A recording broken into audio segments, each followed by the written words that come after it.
Hey guys, Michael here from michaelsherlock.com. Today I want to talk to you about the Verizon Wireless CES 2011 announcements. A lot of the focus of Verizon Wireless was after their December launch of LTE 4G, they wanted to talk more about devices, because at the 4G launch time they basically only talked about two, USB style adapters to connect to the network. No devices, as in no smartphones, no netbooks or notebooks, no tablets.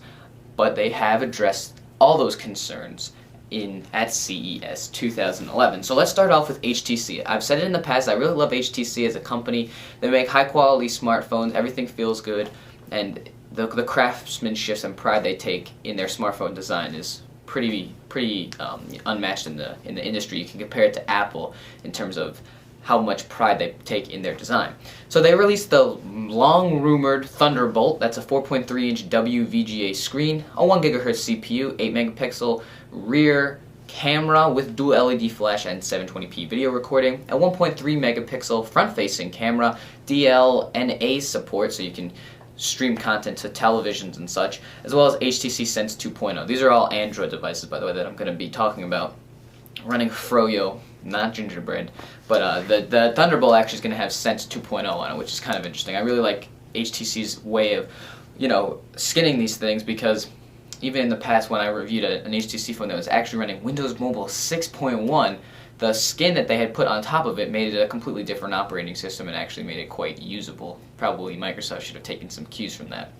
Now, one thing I do want to say about this, it's a high quality phone, no doubt, but none of these phones really are showstoppers, if you will. So in my next video I'm going to talk about something that maybe mitigates that. Sorry for the little plug there. The next thing is from Motorola. Motorola actually had an announcement the day before the Verizon Wireless press conference, so we already knew about the Motorola Bionic 4G. This is actually kind of interesting though. 4.3 inches HD screen. It's actually 540 by 960. So that's pretty close to the resolution of the Retina display on the iPhone 4 in terms of pixels per inch. Kind of interesting stuff there. A dual core 1 GHz CPU, 512 megabytes of DDR2 RAM, 8 megapixel rear facing camera for 720p video capture.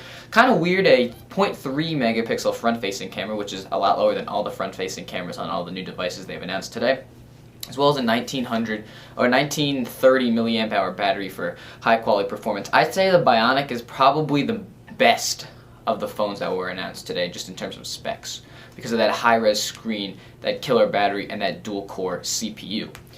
Now, Samsung came into the mix. What's unique about them is they actually didn't really release a product. They released a demo unit, but they never really told us what the name of it was going to be. It seemed a little bit fishy. But what's cool about this unit is it's a 4.3-inch Super AMOLED Plus display. We talked about that at the AT&T announcement, so it's a much improved screen over the already good Super AMOLED technology that Samsung has had in the past. 1 GHz CPU, the 8 megapixel rear-facing camera with LED flash, and a 1.3 megapixel front-facing camera for Skype applications, video chat. So that's pretty cool. Super AMOLED is a very nice technology. Super AMOLED Plus I can't wait to actually see. And this device seems to be in the same Galaxy S Brotherhood. So although it's maybe the next generation, it's still in that same style, if you will. Next up, the LG Revolution, a 4.3-inch 480 by 800 pixel displayed smartphone, a 1 GHz Qualcomm CPU, pretty standard, 5 megapixel camera on the back, 720p video recording, and a 1.3 megapixel camera on the front. The LG Revolution, this of course will have LTE support, but other than that, this seems like a 2010 smartphone. It doesn't have that 8 megapixel camera, it doesn't have a dual core chip, and doesn't have Super AMOLED display. So I was a little bit disappointed with the LG Revolution, although maybe when you get it in hand and if it's a really solid device, sometimes craftsmanship and quality of production of the hardware, sometimes that goes above and beyond just the spec sheet. But of course we don't know that because we haven't actually been able to get it in hand quite yet.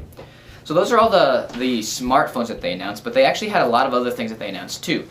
Two tablets, the Motorola Xoom, that's a 10.1-inch 1280 by 800 pixel display, a 1 GHz dual-core Tegra 2 processor. That's pretty cool. Tegra 2 is really taking off, and I think that's going to be a really solid platform once we can actually test it. 5 megapixel rear-facing camera, 720p, and a 2 megapixel front-facing camera. So that's an improvement over most, if not all, of the front-facing cameras I've seen on tablets or smartphones alike. The Galaxy Tab has been a little bit refreshed. It'll, of course, have 4G LTE, as well as the Xoom will have that as well.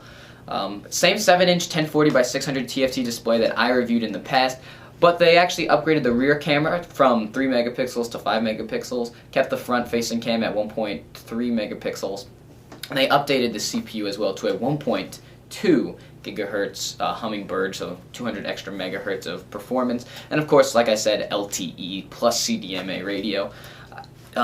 So yeah, that's kind of interesting, although it's kind of just them re-releasing the same thing that they already had in the market. I would have liked if Samsung came out with a new one, a new tablet, maybe the Galaxy Tab 2. They started it on Verizon Wireless, had a whole new feature set, ran Gingerbread, because the Xoom will have Gingerbread, but the Tab, I'm pretty sure, is still going to be running Froyo, which is kind of a disappointment for tablets. Now we have 4 more things to announce, 2 netbooks or notebooks, and 2 MiFi type things. Novatel is releasing their first 4G LTE/3G CDMA Wi-Fi MiFi that will support 5 users. And out of the blue, Samsung decided to announce a mobile hotspot as well. Again, 4G LTE/3G CDMA mobile. That's 5 users. Now for the netbooks, we have one from Compaq and one from HP. The HP one is the Pavilion DM1 3010NR, if I remember the number correctly. It's a 11.6-inch display, an AMD processor, and about 11 hours, I think 10 and 3/4 is what they actually said for hours of battery life, which is pretty good performance, again, on that AMD processor. Compaq also released one, which is the CQ10680NR, I believe, for model numbers. That's a 10.1-inch anti-glare display, an Atom N455 processor, and about 8.5 hours of battery life on that netbook. So that's pretty interesting performance. Overall, I think Verizon Wireless really strengthened their lineup of LTE devices. Again, these 4G devices will all be available by the middle of 2011. So that's Q1 or Q2, and we're already in January now. So these devices, although no solid release dates have been set, will be coming soon. I think they really solidified their lineup for the first half of 2011, but honestly, I don't think there are any showstoppers here. These are all pretty cool phones. They all have some cool features, but on AT&T, I should say, they had some pretty cool phones. They had the Atrix, which, you know, turns into a notebook. They had dual-core things. They had some really cool things there, and usually that's Verizon Wireless's game, having a lot of cool alternatives. So maybe there's something else up Verizon Wireless's sleeve for later in the month and later in the quarter to release.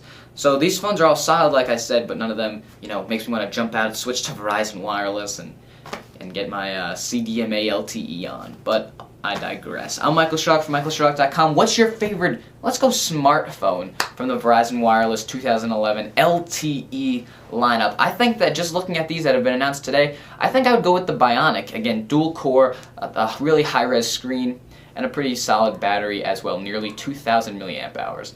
So, like I said, I'm Michael Schrock from michaelschrock.com. Thanks for watching, and have a nice day.